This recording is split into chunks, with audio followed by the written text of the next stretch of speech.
शिव महापुराणामध्ये शिवलिंगाच्या पूजेचं महत्व सांगितलं आहे। जर का आपण नियमितपणे शिवलिंगाची पूजा केली तर महादेव हे त्यांच्या भक्तावरती प्रसन्न होतात, कारण की महादेव हे भोळे शंकर आहेत आणि आपण जर का त्यांची नियमितपणे पूजा अर्चना केली तर त्या भक्तांच्या सर्व इच्छा मनोकामना हे शिवशंकर पूर्ण करतात। नमस्कार मंडळी, मी अर्चना आणि तुम्ही बघताय नमसंभवामी। मध्ये आपण जाणून घेणार आहोत की शिवलिंग घरी कसे आणावे, कोणत्या प्रकारचे आणावे, शिवलिंगाचे प्रकार किती आहेत आणि शिवलिंग आणल्याच्या नंतर आपल्याला कुठल्या कुठल्या नियमांचं पालन करायचं आहे याबद्दलची संपूर्ण माहिती आपण आजच्या व्हिडिओमध्ये बघणार आहोत। त्यामुळे व्हिडिओ शेवटपर्यंत नक्की बघा। तुमच्या घरामध्ये शिवलिंग आणायचं असेल, म्हणजे तुमच्या घरामध्ये ऑलरेडी शिवलिंग असेल, तुम्हाला ते चेंज करायचं असेल, नव्याने दुसरे शिवलिंग स्थापना करायची असेल तर तुम्ही कुठल्याही महिन्याच्या सोमवारी किंवा महाशिवरात्रीला किंवा प्रत्येक महिन्यामध्ये महाशिवरात्री येते तेव्हा देखील तुम्ही शिवलिंग आणू शकता, किंवा आता श्रावणाला सुरुवात होणार आहे तर कुठल्याही श्रावण सोमवारी तुम्ही शिवलिंगाची स्थापना ही तुमच्या घरामध्ये करू शकता। तर शिवलिंगाची स्थापना जर आपण आपल्या घरामध्ये केली, म्हणजे आपल्या देवघरामध्ये जर का शिवलिंग असेल तर आपण त्याची नियमितपणे पूजा केली पाहिजे। म्हणजे रोज शिवलिंगावरती अभिषेक हा झालाच पाहिजे, जप तप नामस्मरण हे झालंच पाहिजे। अगदी 5 मिनिटच लागतात या सर्व गोष्टींच्यासाठी। आपण 5 मिनिटं हे महादेवांच्यासाठी काढलंच पाहिजे। रोज आपल्याच्याने शिवलिंगावरती अभिषेक हा पाण्याचा झालाच पाहिजे। त्यामुळे कसं होते की महादेव हे आपल्यावरती लवकर प्रसन्न होतात आणि आपल्या सर्व इच्छा मनोकामना पूर्ण होतात। शिवलिंग हे महादेवांचं प्रतिकात्मक स्वरूप आहे, त्यामुळे अगदी 5 मिनिटाचा वेळ तर आपण प्रत्येकानेच रोज हा काढलाच पाहिजे। आपले 4 दिवस वगळता आपण संपूर्ण दिवस शिवलिंगावरती अभिषेक हा आपल्याच्याने झालाच पाहिजे। तुम्हाला जर का अडचण आहे तर तुम्ही तुमच्या घरामधल्या दुसऱ्या एखाद्या व्यक्तीला सांगू शकता आणि त्याप्रमाणे शिवलिंगाची पूजा ही तुम्ही रोज अभिषेक ही शिवलिंगावरती करू शकता। आता बघूया की शिवलिंगाचे प्रकार किती असतात आणि शिवलिंगाचे वेगवेगळ्या प्रकारचं वेगवेगळं महत्व देखील आहे। तर प्रत्येक प्रकारचे शिवलिंग जे असेल त्याचं वेगवेगळं महत्व आहे आणि त्याप्रमाणे तुम्हाला काही अडचणी असतील, तुमच्या जीवनामध्ये काही अडचणी असतील तर त्याप्रमाणे तुम्ही शिवलिंगाची स्थापना ही तुमच्या घरामध्ये तुम्ही तुमचं शिवलिंग हे आणू शकता। तर अगोदर येते सोन्याचं शिवलिंग। जर सोन्याचं शिवलिंग जर का आपण आपल्या घरामध्ये ठेवलं तर आपल्याला मोक्ष प्राप्त होतो। म्हणजे सोन्याच्या शिवलिंगाची जर आपण पूजा केली, जे काही पाप वगैरे असतील ते नष्ट होतात आणि आपल्याला गेल्याच्या नंतर म्हणजे मरणोत्तर आपल्याला मोक्ष प्राप्त होतो। चांदीचं शिवलिंग आपल्या देवघरामध्ये असेल तर आपला जो पितृदोष आहे तो नष्ट होतो आणि त्यासोबतच शत्रुपीडा देखील आपली नष्ट होते। त्यानंतर आहे नीलम। तर नीलम जर का शिवलिंग आपल्या घरामध्ये असेल तर आपल्याला मान सन्मान मिळतो। पुष्कराज जर शिवलिंग आपल्या घरामध्ये असेल तर आपल्याला धन समृद्धी मिळते। पितळेचं शिवलिंग तुमच्या घरामध्ये असेल तर घरामध्ये सुख शांती नांदते, आपल्याला सुख प्राप्त होते।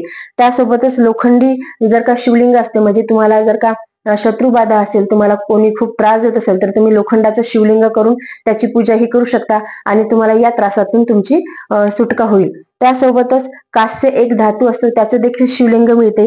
तर कास्य धातूचं शिवलिंग देखील घरामध्ये ठेवल्यामुळे मान सन्मान हा मिळतो। दगडाच्या पात्रामधील जे दगड आहे त्याच्यापासून शिवलिंग बनवलं जातं आणि ते शिवलिंग अतिशय शुभ मानले जाते। नर्मदा नदीला तसा आशीर्वाद मिळाला आहे, वरदान मिळालं आहे की तिच्या पात्रामध्ये जे दगड असतात ते त्याच्यापासून जर का शिवलिंग बनवलं तर सर्व इच्छापूर्ती करणारं शिवलिंग ते असते। तुम्ही जेव्हा शिवलिंग घ्यायला जाल तेव्हा तुम्ही जर का नर्मदेश्वर शिवलिंग म्हटलं तर तशा प्रकारे देखील ते शिवलिंग मिळते, किंवा कधी तुम्ही नर्मदेच्या दर्शनासाठी गेला तर तिथून देखील तुम्ही ते शिवलिंग हे आणू शकता। जे शिवलिंग तयार करून त्या शिवलिंगाची पूजा ही श्रावण महिन्यामध्ये करत असतात।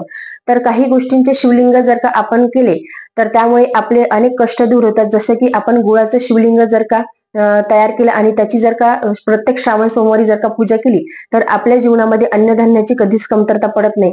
कुणाचं लग्न जमत नसेल, कुणाच्या लग्नामध्ये काही प्रॉब्लेम होत असतील, म्हणजे लग्न जुळेपर्यंत येते परंतु लग्न मोडते, तर अशा परिस्थितीमध्ये जर का तुम्ही उडद डाळीचे पिठाचे शिवलिंग तयार केले आणि प्रत्येक सोमवारी त्याची पूजा केली तर लग्नामध्ये ज्या काही येणाऱ्या अडचणी आहेत त्या दूर होतात।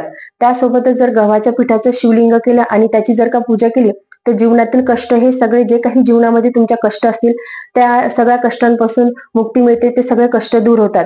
तर हे जे काही 3 शिवलिंग मी सांगितले तुम्हाला, गव्हाचे, उडदाळी पिठाचे आणि गुळाचे, या शिवलिंगाची पूजा केल्याच्या नंतर ते शिवलिंग हे विसर्जित करायचे आहे। म्हणजे तुम्ही घरातल्या पाण्यामध्येच विसर्जित करू शकता किंवा तुमच्या जवळ कुठे नदी वगैरे असेल तिथे जाऊन तुम्ही या शिवलिंगाचं विसर्जन हे करून द्यायचं आहे। आपल्या घरामध्ये आपण कुठल्या प्रकारचे शिवलिंग आणू शकतो आणि त्याची पूजा ही आपल्या देवघरामध्ये आपण करू शकतो। आहे स्फटिक शिवलिंग। स्फटिक शिवलिंगाची पूजा आपण जेव्हा करतो तर स्फटिक शिवलिंगाची पूजा केल्यामुळे आपल्याला धन संपत्ती मिळते, मान सन्मान मिळतो। त्यासोबतच स्फटिक शिवलिंगावरती जर का चंदन, पुष्प, बेलपत्र जर का आपण अर्पण केलं तर आपल्याला मान सन्मान हा मिळतो. दुसरा आहे पारस शिवलिंग.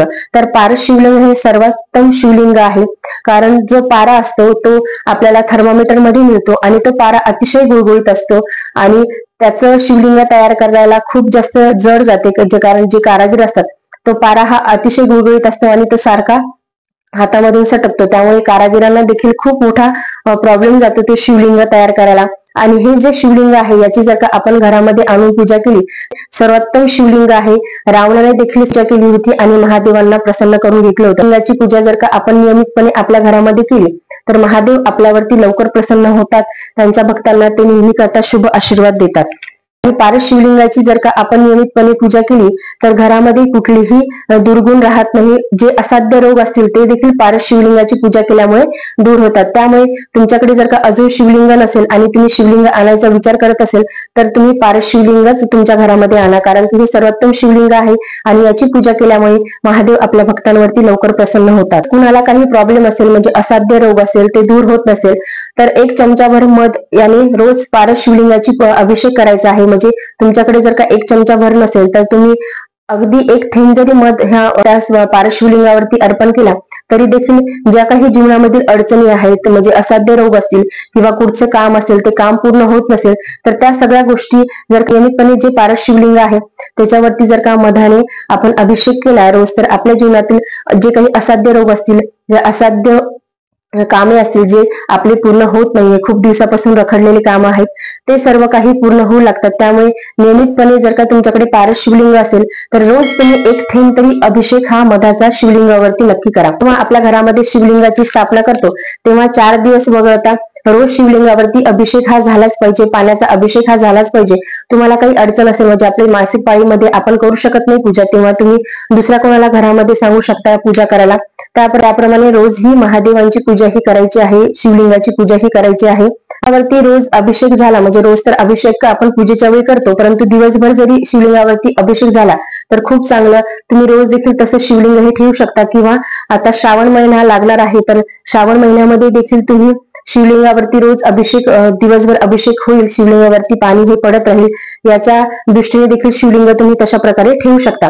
शिवलिंगावरती सतत अभिषेक का चालू ठेवावे, तर त्यामागील कारण असं आहे की शिवलिंगातून सतत ऊर्जा प्रवाह होत असतो, त्यामुळे शिवलिंगावरती सतत हा अभिषेक चालू राहायला पाहिजे, पाण्याची धार ही सतत शिवलिंगावरती राहिली पाहिजे.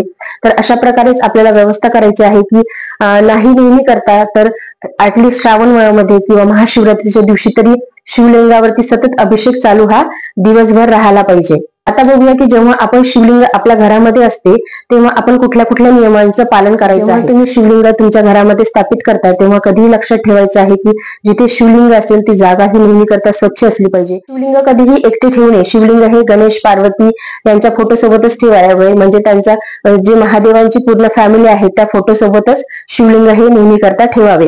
गणेश, पार्वती, कार्तिकी आणि महादेव म्हणजे महादेवाची पिंड, अशा प्रकारे तुम्ही तुमच्या देवघरामध्ये फोटोही ठेवू शकता. किंवा जर का तसं नसेल तर जे शिवलिंग आहे जिथे आपण गणपतीची स्थापना केली आहे त्याच्या बाजूला शिवलिंग हे आपल्या देवघरामध्ये असावे.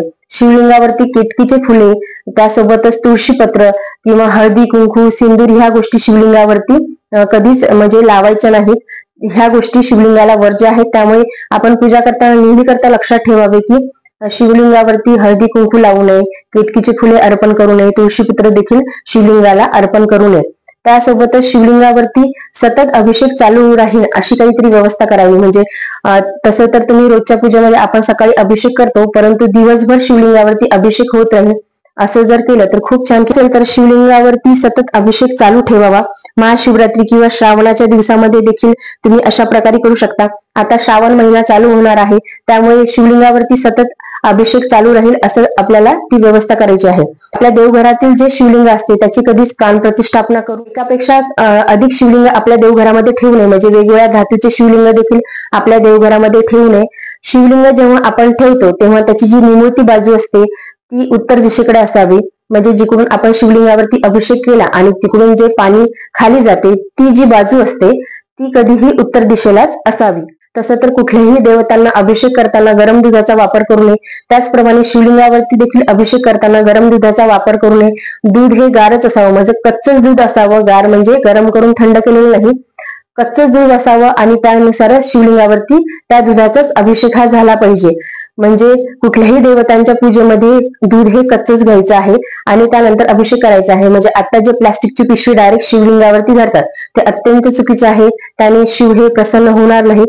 ते तुम्ही जे दुधाची पिशवी असते ती तुम्ही घरी आणू शकता. ते दूध हे एखाद्या तांब्यामध्ये किंवा ग्लासमध्ये घेऊन, एखाद्या पात्रामध्ये घेऊन शिवपिंडीवरती तुम्ही त्याचा अभिषेक करायचा आहे. डायरेक्ट ही शिवलिंगावरती कधीच धरायची नाही. आणि तुमच्याकडे जर का पारस शिवलिंग असेल तर पारस शिवलिंग जेव्हा आपण आपल्या घरामध्ये ठेवतो तर ते अतिशय गुळगुळीत असते आणि ते पारस शिवलिंग हाताळताना अतिशय शांततेने ते हाताळायचं आहे.